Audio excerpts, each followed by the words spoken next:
This is the story of 19-year-old former Army Private Michael Roark, who was stationed in Fort Stewart, Georgia in 2011, and his girlfriend 17-year-old Tiffany York. The two were executed on December 6, 2011, by an anti-government paramilitary group led by former Army Private Isaac Agigi, who called themselves FEAR Militia, or short for Forever Enduring, Always Ready. On July 17, 2011, Private Isaac Agigi killed his wife Sergeant Deirdre by strangulation. At the time of her death, she was 7 months pregnant with his child. At first, Private Isaac Agigi blamed the Army for her death, claiming the medications they were giving her gave her blood clots that ultimately led to her dying. The initial military autopsy on Sergeant Deirdre came back inconclusive as to her cause of death, but a second medical examiner concluded that she had been either choked or smothered to death.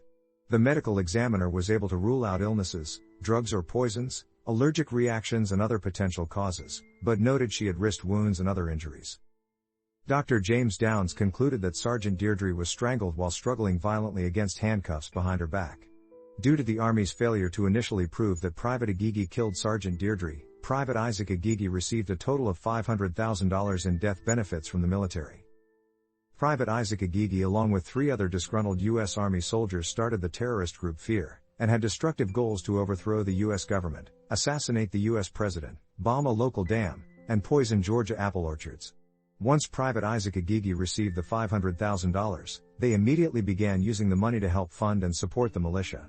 The soldiers bought $87,000 worth of military-grade weapons and bomb-making materials. Private Isaac Agigi entrusted several other members of the militia to buy weapons using his debit and credit card numbers. Private Michael Roark was one of these members. Private Michael Roark was all in on the goals of FEAR. He joined the militia with promises that the group would restore order to the government. Private Michael Roark would soon after meet Tiffany York. Eventually they moved in together, and became closer. Roark then realized that the principles he once believed in with FEAR no longer were part of his future aspirations. Michael Roark wanted out. Private Agigi soon found out about Private Roark's plans to leave the Army and the militia behind and secretly move to Washington State with Tiffany. Private Agigi feared that Private Roark would turn on the militia once out of the Army and tell the authorities all about their sinister plans. He decided Private Roark was a loose end, and that he had to die. Private Roark was discharged from the Army on December 2, 2011. 4 days later, Private Roark and Tiffany York were killed. According to testimony by a member of FEAR, Private Michael Burnett, he received a call from another member, Sergeant Anthony Peden, to come over to their headquarters around 9 p.m. Private Burnett said that the decision had already been made to murder the two. Private Burnett also said that he tried to plead with the rest of the members to reconsider, but their minds were already made up. They had already called Private Roark to go night shooting with them. In an unfortunate turn of events, Private Roark brought Tiffany York along with him. Private Burnett said once they stopped driving, Sergeant Peden and the other member, Private Salmon, approached both sides of Private Roark's car. As Tiffany started to come out of the car, Sergeant Peden shot her. He then checked her for a pulse and shot her a second time. Soon after, Private Salmon ordered Private Roark to get on his knees. He shoots Roark 1 time in the head. Seconds later, Sergeant Peden tells Private Salmon to make sure he double taps. Without hesitation, Private Salmon does the unthinkable and returns to Private Roark's body and shoots him in the head a second time. The group left the bodies there and went to Sergeant Peden's house. There, Private Agigi instructed everyone at the scene of the crime to take off all their clothes and burn them. 3 days later, the bodies were discovered by 2 fishermen in a secluded wooded area in Long County, not far from Fort Stewart. Shortly after the murders, Georgia Bureau of Investigation spoke to Private Isaac Agigi. He stuck by the story that on the night of the murders he got off duty at around 3 p.m. He then told investigators that he went straight to Private Salmon's house where they drank and watched movies with Sergeant Peden, Private Burnett, Private Salmon's wife Heather and her 2 kids, and that he hadn't spoken with Private Roark for a week. According to the GBI files, when they interviewed Heather, she reassured them that on the night of the murders, she cooked ham for dinner, and all members of the group were at her house throughout the night, noting that she was a light sleeper and would have known if someone had left. The Army told investigators that ATF agents made them aware of the arsenal the group had been collecting and raising concerns that they were planning on doing something radical. They also told investigators that they had investigated Private Agigi for conspiracy to commit murder. Private Agigi became worried that the police were onto them. He packed his bags, set them by the door, and was planning on making a run to Washington State. That night, as he drank and played cards, his phone rang. It was his commanding officer. Private Agigi ignored the call, but the commander would keep calling him for several hours. Even with his concerns, Private Agigi finally answered the phone. only to be summoned to an emergency formation the next day in Fort Stewart at 9 a.m.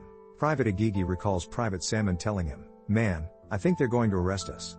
But Private Agigi disregarded his concerns. When formation time came in Fort Stewart, their company's first sergeant asked several soldiers if they could help with a detail. Instead of asking for volunteers, the first sergeant chose the volunteers and called out the names: Agigi, Peden, Salmon, and Burnett. Private Agigi knew immediately that something was wrong. They had them. They split the soldiers into separate rooms and military police came rushing in with guns drawn, taking all 4 soldiers into custody. While being interrogated, only Private Salmon and his wife Heather stuck to their planned alibi. The rest of the members folded under pressure and started giving all the information to investigators on what had happened that fateful night. After lengthy investigations and trials, in July of 2013, Private Agigi pleaded guilty to felony murder, malice murder, aggravated assault and criminal gang activity. He was sentenced to life in prison without the possibility of parole. Private Agigi was also found guilty of murdering his wife, Sergeant Deirdre, and causing the death of an unborn child. These charges also carried a life sentence. Private Salmon pleaded guilty to malice murder in April 2014 and accepted a sentence of life in prison without the possibility of parole. Private Salmon's wife, Heather Salmon, was sentenced to 20 years in prison and 10 years probation once she is released for her role in the execution-style slayings. In May 2014, Sergeant Peden pleaded guilty to malice murder and received a life sentence that included the possibility of parole after at least 30 years in prison. In February 2016, Private Burnett, who chose to testify against the group, was sentenced to 8 years in prison and 40 years of court supervision. When it was all said and done, Fear Militia spent over $100,000 on weapons and drugs. Thankfully, they never accomplished any of the main goals they set out to achieve. Unfortunately, they managed to murder a young couple. A victim's parents' civil suit against the Army alleged negligence, claiming that the Army could have prevented the deaths of Michael Roark and Tiffany York. The families of Private Michael Roark and Tiffany York won the settlement and received $1.7 million and $2.3 million. Do you think the Army failed the victims? What are your thoughts?